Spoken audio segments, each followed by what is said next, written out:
नमस्कार दोस्तों, मेरा नाम अरविंद पाठक और मैं स्वागत करता हूं आपका शेयर मार्केट एजे में। और शेयर मार्केट क्या है? बहुत सारी मिथ्याएं हैं शेयर मार्केट में। लोग कहते हैं शेयर मार्केट में पैसा डूब जाता है, शेयर मार्केट सट्टा है या शेयर मार्केट में बहुत ज़्यादा रिस्क है। सारी बातों को काट दीजिए, सिर्फ एक लाइन में समझिए कि शेयर मार्केट क्या है। तो शेयर मार्केट क्या है? बहुत सारी कंपनियां भारत में हैं जो लिस्टेड है। हम उन कंपनियों को तो नहीं खरीद सकते, लेकिन उन कंपनियों में अपनी हिस्सेदारी खरीद जरूर सकते हैं। तो अगर हम हिस्सेदारी खरीद सकते हैं तो हम कहाँ से खरीदेंगे? बहुत सारे सॉफ्टवेयर हैं, बहुत सारी अब तो चीज़ें ऑनलाइन हो चुकी हैं। वहाँ से हम जाते हैं, कंपनियों के शेयर खरीदते हैं, कम दाम में खरीदते हैं और ज़्यादा दाम में शेयर। तो कम दाम में शेयरों को खरीदना और ज़्यादा दाम में शेयरों को बेच देना, बस यही शेयर मार्केट का पूरा खेल है। सिर्फ ये एक लाइन है कि कम दाम में शेयर को खरीदना और ज़्यादा दाम में शेयर को बेच देना, बस यही शेयर मार्केट का पूरा कॉन्सेप्ट है। बहुत ज़्यादा इसमें वो करना नहीं है, इसको बहुत ज़्यादा टिपिकल नहीं बनाना है। ये नहीं कि हम बहुत सारे लोगों से, भारत में 90% लोग ऐसे हैं जो शेयर मार्केट की तरफ झांकना तक नहीं चाहते, देखना तक नहीं चाहते। और विदेशों में हमने देखा है कि 60% तक इंसान वही काम कर रहा है, शेयर मार्केट में उसकी इन्वेस्टमेंट है ही। यहाँ पर भारत में 5 से 7% लोग जो शेयर मार्केट के बारे में थोड़ी बहुत नॉलेज रखते हैं, शेयर मार्केट में इन्वेस्टमेंट करते हैं, उससे पैसा अर्न करते हैं। बाकी के 90% लोग इसे जुआ समझते हैं। तो सबसे बड़ी बात यह है कि हमने ये वीडियो शेयर मार्केट एक मिशन, आपने थंबनेल भी देखा होगा, हमारा मिशन है कि 90% लोगों तक शेयर मार्केट के बारे में जो सच्चाई है उसे पहुंचाना। गलत चीज़ों को नहीं, जो कमा रहे हैं वो कमा रहे हैं, बाकी मिथ्या फैली हुई है, बाकी चीज़ें फैली हुई हैं कि मतलब शेयर मार्केट एक जुआ है, शेयर मार्केट में पैसा लगाने से पैसा कैसे डूब जाता है। बड़ी बड़ी कंपनियां हैं, उसके जो कंपनियों के ऑनर हैं उनका पैसा उसमें लगा, वो उनकी उनकी खुद की शेयर होल्डिंग है अपनी कंपनियों में, उनके खुद के पैसे लगे हैं, वो शेयर मार्केट मतलब उनकी कंपनी है, उनका पैसा लगा हुआ है, तो वो बिजनेसमैन है। हमने शेयर मार्केट में पैसा लगाया तो सट्टा हो गया। तो इस मिथ्या को बिल्कुल छोड़ देना है और बस इस कॉन्सेप्ट पर क्लियर करना है कि हमें आज से ही अपनी जो कमाई है उसमें से कुछ हिस्सा बचाकर शेयर मार्केट में इन्वेस्ट करना है। ट्रेडिंग नहीं करनी है, इन्वेस्टमेंट करना है। ये नहीं कि आज लगाया और कल ही भागने के चक्कर में है, परसों भागने के चक्कर में, ऐसा कुछ नहीं करना। बहुत सारी बड़ी बड़ी कंपनियां हैं जिसमें हम इन्वेस्टमेंट कर सकते हैं और अच्छा रिटर्न मिल सकता है। फिलहाल बेसिकली आज जो हमारा टॉपिक है वो शेयर मार्केट के सिर्फ एक कंपनी के ऊपर है। आज नहीं देखना है कि ट्रेडिंग कैसी है, क्या करना है, कुछ भी नहीं। आज सिर्फ हम ये देखेंगे कि एक कंपनी को हम पिक करते हैं और कैसे देखते हैं कि वो कंपनी कितनी मजबूत है, उस कंपनी में क्या क्या है और कैसे हम किसी कंपनी में इन्वेस्टमेंट कर सकते हैं। और जिस कंपनी में हम इन्वेस्टमेंट कर रहे हैं वो जो है सही है कि नहीं सही है। तो चलिए वीडियो को शुरू करते हैं। और आज जिस कंपनी की बात करेंगे वो है टाटा कॉफ़ी। भारत की बहुत बड़ी टाटा जो है कि कंपनी है, उसका एक हिस्सा है टाटा कॉफ़ी। कॉफ़ी के बारे में सबको पता है। बेसिकली किसी भी कंपनी के बारे में जानने के लिए सबसे पहले हम ये जानेंगे कि वो कंपनी का नाम क्या है। तो टाटा कॉफ़ी कंपनी का नाम हो गया, कंपनी करती क्या है, उसके प्रोडक्ट क्या क्या है, क्योंकि लाइन बाय लाइन सारी चीज़ों को जानना जरूरी है। सिर्फ ये नहीं कि टाटा नाम हो गया तो हमने जा करके उसमें इन्वेस्टमेंट कर दी, ऐसा नहीं करना। टाटा कॉफ़ी है, नाम सही है, काम क्या करती है तो स्क्रीन पे देख सकते हैं आप लोग। ये प्रोडक्ट है टाटा कॉफ़ी के। टाटा कॉफ़ी का जो ओरिजिनल बिजनेस है इनका, कॉफ़ी है, चाय है और काली मिर्च, ये 3 बिजनेस ये करती हैं। पूरा चार्ट मैंने आपके लिए बनाया है, कंपनी का पूरा एनालिसिस मैंने नोट किया है, जो मैं आपको इस वीडियो में बताऊंगा। शुरू से लेकर अंत तक इस वीडियो को देखिए और इस वीडियो में बने रहिए कि आज हम क्या क्या सीखने वाले हैं किसी एक कंपनी के बारे में। तो सबसे पहले टाटा कॉफ़ी के बारे में बात करना। तो टाटा कॉफ़ी का जो प्रोडक्ट है वो आपने देख लिया। तो टाटा कॉफ़ी ये प्रोडक्ट बनाती है, ठीक है, कॉफ़ी बनाती है, चाय बनाती है और काली मिर्च इनका बिजनेस है। अब ये किन किन देशों में ये अपना बिजनेस करती हैं? तो इनका जो बिजनेस है वो बेसिकली यूएसए में है, इंडिया में कर ही रही हैं, यूरोप में करती हैं, इसके बाद अफ्रीका और वियतनाम, यहाँ पर कंपनी अपना बिजनेस करती है। तो कंपनी का बिजनेस हमने देख लिया, कंपनी का प्रोडक्ट हमने देख लिया। तो अब देखते हैं कि इसकी जो शेयर प्राइस है वो क्या चल रही है। तो आज के डेट में ट्रेडिंग सेशन चल रहा है, अभी कंपनी प्लस में ट्रेड कर रही है 226 रुपए के आसपास। कंपनी जो ट्रेड कर रही है वो 226 रुपए के आसपास ट्रेड कर रही है। और इस कंपनी के बारे में एक और बात बताऊंगा कि टाटा कंज्यूमर प्रोडक्ट कंपनी है, ये उसी की सहायक कंपनी है Tata coffee. Tata consumer product भी एक बड़ी कंपनी है, उसी की सहायक कंपनी है।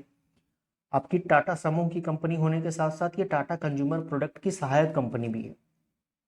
और सबसे बड़ी बात, एक चीज़ आपको ये भी बता दूं कि दक्षिण भारत में, साउथ इंडिया में इसके 19 बड़े बड़े बागान भी हैं टाटा कॉफ़ी के। ये भी जानने वाली बात है। किसी कंपनी का शेयर खरीद रहे हैं हम, तो उस कंपनी के बारे में A to Z हमें मालूम होना चाहिए। कंपनी का जब भी शेयर खरीदें तो हमेशा ये सोचें कि आपने अगर उसमें हिस्सेदारी ली है तो आप उसके मालिक हैं, और मालिक होने के हैसियत से ये मालूम होना चाहिए कि कंपनी में शुरू से लेके अंत तक क्या चीज़ें हैं या क्या नहीं है। तो 19 जो है कि कॉफ़ी के बागान भी हैं टाटा कॉफ़ी के पास में। ओवरऑल अगर देखा जाए शुरू से लेकर के अंत अब तक जो रिटर्न इस कंपनी ने दिए हैं, तो सबसे पहले अगर उस रिटर्न की बात करें तो 2658% का रिटर्न अब तक ओवरऑल टाटा कॉफ़ी का रहा है।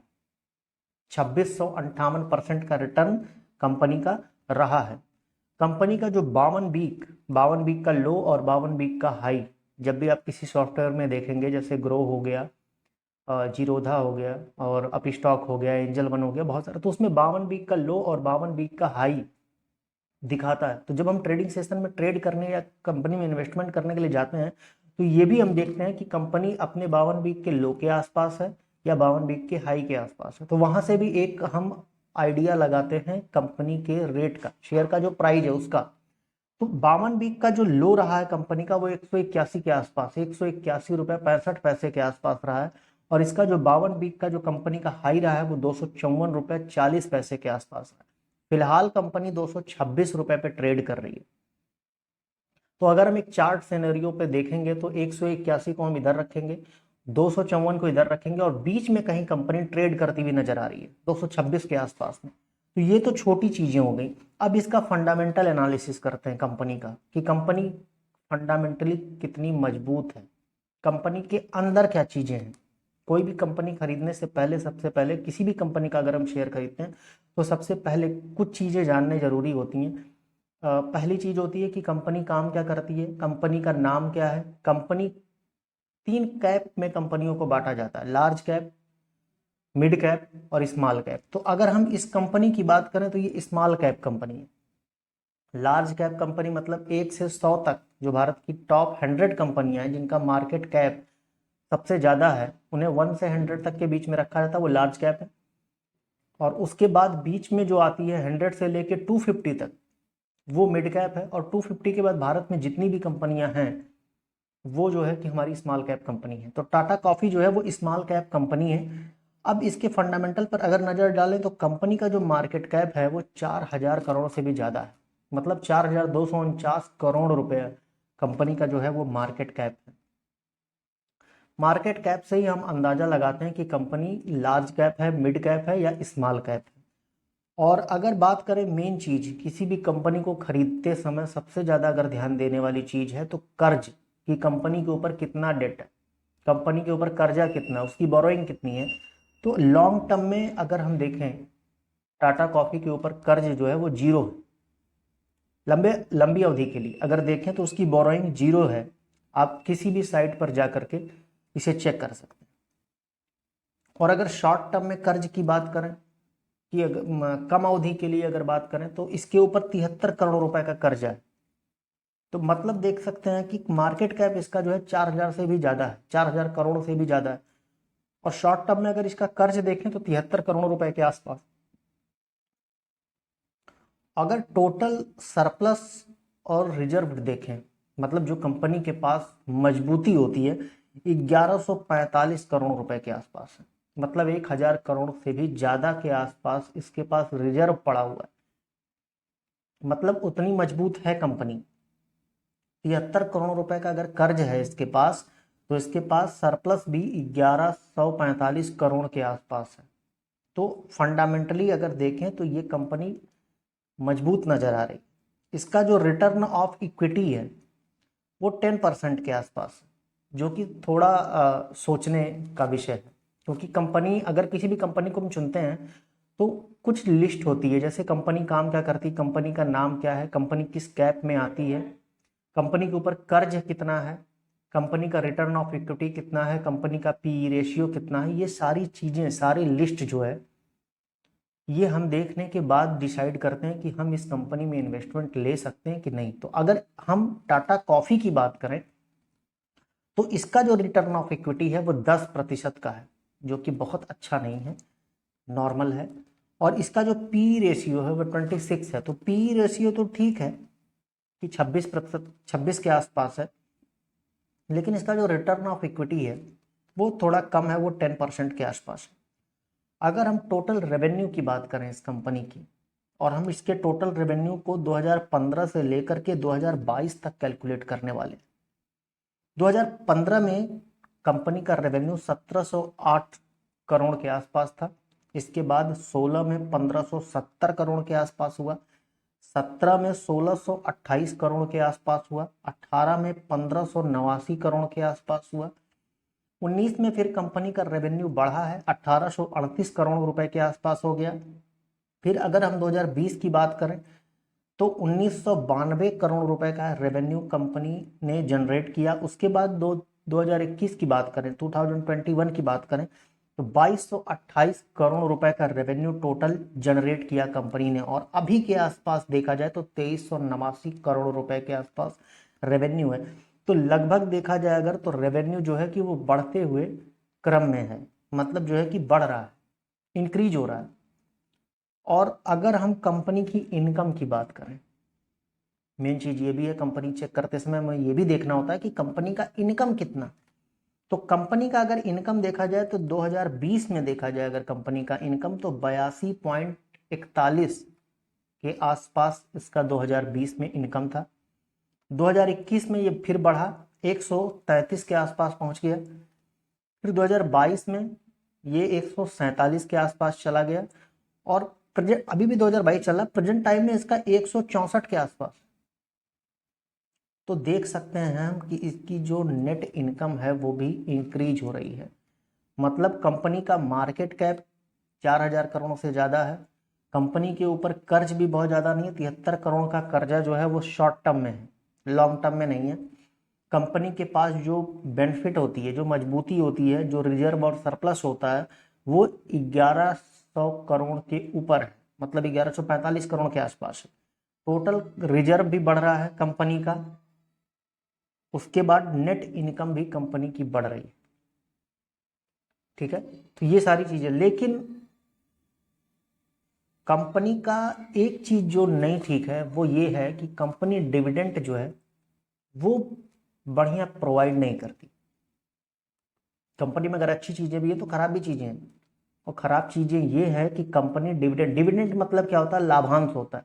मतलब कंपनी साल भर बिजनेस करती है, बिजनेस करने के बाद कंपनी को जो लाभ होता है उसी का अंश वो अपने शेयर होल्डरों में बांटती है। तो ये कंपनी जो है टाटा कॉफी, इसका जो डिविडेंड है, कैश डिविडेंड, वो अच्छा नहीं। अगर आप ये सोच रहे हैं कि डिविडेंड के मामले में अगर ये टाटा कॉफी में अगर हम शेयर लें कि हमें डिविडेंड अच्छा मिले, तो आप कतई जो है कि इसमें मत लीजिए, क्योंकि टाटा कॉफी अपने शेयर होल्डरों को बेहतर डिविडेंड नहीं देती है। और अगर बात करें कंपनी के पास कैश कितना है, तो कैश इस समय जो है लगभग 80 करोड़ रुपए के आसपास है। और एक चीज और बताना चाहूंगा कि कंपनी के कैश फ्लो में कमी भी आई है। मतलब अगर देखा जाए ओवरऑल कंपनी अच्छी भी है, लेकिन कंपनी के कैश में भी, कैश फ्लो में भी कमी आई है। मतलब कहीं ना कहीं जो है कि कंपनी अपने आप को स्टेबल करने के लिए अपने कैश का यूज कर रही है। और दूसरी चीज जो है, कैश डिविडेंड नहीं देती है। तो क्या अच्छी चीजें थी, क्या बुरी चीजें थी, वो सारी चीजें मैंने आपको बताई कि मार्केट कैप कितना है, कर्ज इसके ऊपर कितना है, इसका जो टोटल रिजर्व कितना है, इसका रिटर्न ऑफ इक्विटी कितना है, इसका पी रेशियो कितना है, कंपनी के पास टोटल रेवेन्यू कितना आ रहा है, रेवेन्यू इंक्रीज हो रहा है। ठीक है, नेट इनकम भी कंपनी की इंक्रीज हो रही है, कंपनी का बिजनेस बहुत अच्छा है, और कैश डिविडेंड कंपनी ढंग का नहीं दे रही है। और प्लस जो फ्री कैश फ्लो फ्री है उसके पास, उसमें भी उसकी कमी आई है। 80 करोड़ के आसपास है, ये 100 करोड़ से ऊपर के आसपास थी इसकी कैश फ्लो। हालांकि कंपनी भारत के अलावा बहुत सारे देशों में बिजनेस करती है। कंपनी स्मॉल कैप कंपनी है, लार्ज कैप कंपनी नहीं है। अगर आप लार्ज कैप कंपनियों में इन्वेस्टमेंट करना चाहते हैं तो आपके लिए टाटा कॉफ़ी नहीं है। लेकिन अगर आप फंडामेंटली देखते हैं तो ये कंपनी अच्छी नज़र आ रही है। मेरा जहाँ तक ओपिनियन है, मैंने इसके प्रोडक्ट भी यूज किए हैं और नेस्ले और ब्रू की कॉफ़ी भी मैंने यूज की है, लेकिन उसकी तुलना में मुझे जो टाटा कॉफ़ी का जो टेस्ट है वो ज़्यादा बेहतर समझ में आया। मतलब कंपनी के प्रोडक्ट में दम है और कंपनी में भी ठीक ठाक दम है, अच्छा दम है। हालांकि कंपनी अभी जो है थोड़ा सा संघर्ष करती हुई नज़र आ रही है। स्मॉल कैप कंपनी है तो थोड़ा स्मॉल कैप कंपनियों में रिस्क ज़्यादा होता है, लेकिन रिस्क ज़्यादा होने के साथ साथ रिटर्न भी ज़्यादा होता है। तो अगर आप टाटा कॉफ़ी के बारे में सोच रहे हैं कि इसका शेयर ले करके आप होल्ड करना चाहते हैं, तो ये पूरा कंपनी का एनालिसिस था जो हमने आपको बताया कि कंपनी में क्या क्या है। अगर आप इस ओपिनियन से, इस पूरे जो है कि फंडामेंटली एनालिसिस से संतुष्ट हैं, अगर आपको समझ में आता है, मेरी दी हुई जानकारी अगर आपको समझ में आई और अगर आप इन्वेस्टमेंट करना चाहते हैं, तो आप अपनी इच्छा से, मेरे कहने पे कभी नहीं, आप अपनी इच्छा से इस कंपनी में इन्वेस्टमेंट कर सकते हैं। आप इससे बेनिफिट उठा सकते हैं। और अगर नहीं तो आप लार्ज कैप कंपनियां भी देख सकते हैं। हमारी अगली वीडियो एक लार्ज कैप कंपनी पर आने वाली है जो कि हर संडे को आती है। ये वीडियो डिले हो गया इसलिए ये संडे को नहीं, मंगलवार को आ रही है। लेकिन हर संडे को हम एक कंपनी के बारे में रिव्यू देते हैं, पूरा उसका एनालिसिस करते हैं कि कंपनी क्या है, कैसी है, कितनी मजबूत है, क्या काम करती है। तो हमेशा पूरा एनालिसिस करने के बाद ही किसी कंपनी में इन्वेस्टमेंट करें। और मैं एक बार फिर आपसे कहना चाहूँगा कि शेयर मार्केट मिशन में हम 90% उन भारतीयों तक शेयर मार्केट को लेकर जाना चाहते हैं जो समझते हैं कि शेयर मार्केट एक रिस्क है।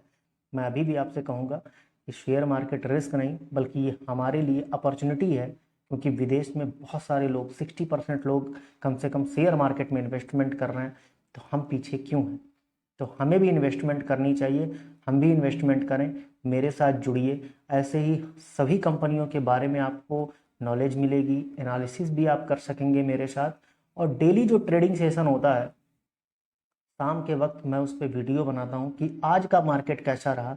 मेरे साथ देखने के लिए और जुड़ने के लिए चैनल को ज़रूर सब्सक्राइब कीजिए और शेयर मार्केट में अपने आप को और भारत देश को भी मजबूत करने के लिए मेरा सहयोग करिए। मिलते हैं नए वीडियो में, तब तक के लिए नमस्कार।